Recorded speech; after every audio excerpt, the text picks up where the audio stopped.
दो बहुओं की कहानी। बूढ़ी घोड़ी लाल लगाम। शायद यही कहा बड़ी बहू ने। सुनते ही सासू माँ ठिठक गई और पलटकर बोली, कुछ कहा तुमने बड़ी बहू? नहीं नहीं, मैंने तो कुछ भी नहीं कहा मम्मी जी। हाँ हाँ, सच में, छोटी बहू ने झिझकते हुए कहा। अच्छा है कि तुमने कुछ नहीं कहा, अगर कहा होता तो शायद जवाब भी मिल जाता। बड़ी बहू नजरें नीची कर खड़ी हो गई और सासू माँ उसे घूरती हुई वहाँ से निकल गई। सासू माँ के जाते ही बड़ी बहू ने बड़बड़ाना शुरू कर दिया। क्या गलत कहती हूँ मैं? तुझे तो रोक लेगी, पर बाहर और भी तो लोग हैं जो बातें करते हैं, उनका क्या? उनकी जबान पकड़ो तो माने। सही कहा भाभी, क्या ज़रूरत है मम्मी जी को पार्लर जाने की? इस उम्र में भी यह सब शोभा देता है क्या? अरे बुढ़ापे में सठिया गई हैं, कौन समझाइएगा इन्हें? जब कोई बाहर वाला मजाक उड़ाएगा तब समझ में आएगा, फिर रोती हुई आएंगी घर पर। हाँ, हमें क्या, इन्हें खुद का मजाक उड़ाने की लगी है तो शौक से उड़ाए, हम तो खुश हैं अपनी ज़िंदगी में। वैसे भी किसे फर्क पड़ता है, पापा जी तो कुछ कहते नहीं, और इस उम्र में कौन सा पापा जी निहार रहे हैं उन्हें, जो इतना सज धज कर तैयार हो रही हैं। यह तो भाभी दिया बुझने से पहले फड़फड़ाता है ना, वही हालत इंसान की बुढ़ापे में हो जाती है। छोटी बहू ने भी बड़ी बहू की हाँ में हाँ मिलाई और दोनों जोर जोर से हंसने लगी। दरअसल बात यह थी कि मधु जी के पति सोमेश जी का आज 17वां जन्मदिन था, जिसे वे धूमधाम से ना मनाकर सिर्फ अपनी पत्नी के साथ मनाना चाहते थे। इसके लिए उन्होंने एक रेस्टोरेंट में टेबल भी बुक कर ली थी। इसके बाद मूवी देखने का प्रोग्राम था। मतलब यह कह सकते हैं कि आज का पूरा दिन मधु जी और सुमेश जी साथ बिताना चाहते थे और मधु जी इस दिन को यादगार बनाना चाहती थी। इसीलिए उन्होंने सोचा कि क्यों ना पार्लर जाकर थोड़ा लाइट मेकअप ही करवा लूं, सोमेश जी को अच्छा लगेगा।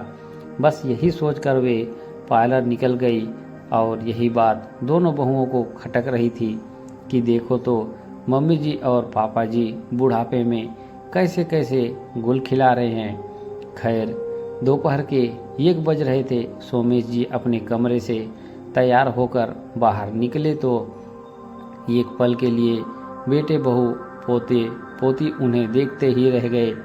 हमेशा कुर्ता पाजामा पहने रहने वाले पापा जी आज सूट टाई में तैयार होकर जंच रहे थे।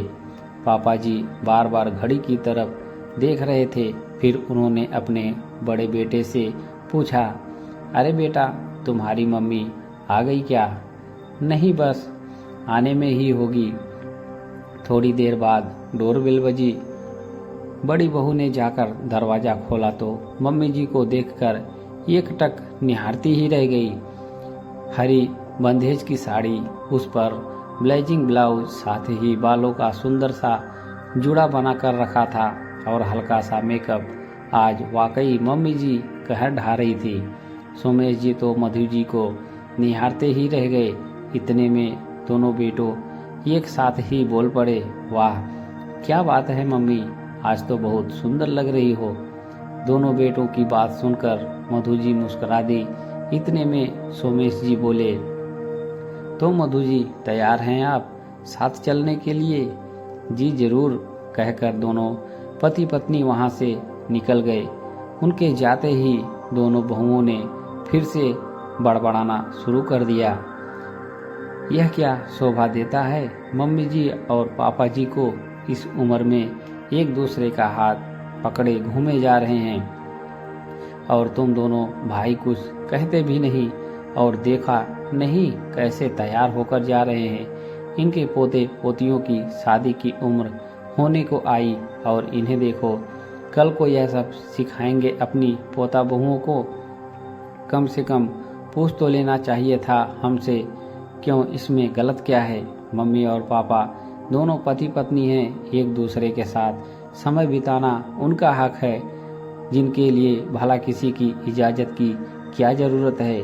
और रही बात उम्र की, तो उम्र का क्या है, वह तो सिर्फ एक अंक है। उम्र के साथ क्या भावनाएं बदल जाती हैं। तुम लोगों के हिसाब से तो कल को हम लोग भी पति पत्नी ही नहीं रहेंगे और हमारे बेटे बहू डिसाइड करेंगी कि हमें क्या करना है और क्या नहीं। दोनों भाइयों ने एक साथ सुर मिलाकर कहा। जब बात खुद पर आई तो दोनों बहुओं एक बार सोचने को मजबूर हो गई कि गलत तो कुछ भी नहीं है। आखिर पति पत्नी का रिश्ता तो उम्र के साथ प्रगाढ़ होता है, तो उसे उम्र के बंधन से बांधने की क्या ज़रूरत है। कहानी पसंद आई हो तो वीडियो को एक लाइक ज़रूर करें और मज़ेदार कहानी सुनने के लिए हमारे चैनल से जुड़े रहें। हमारे चैनल पर बने रहने के लिए आप सभी का धन्यवाद।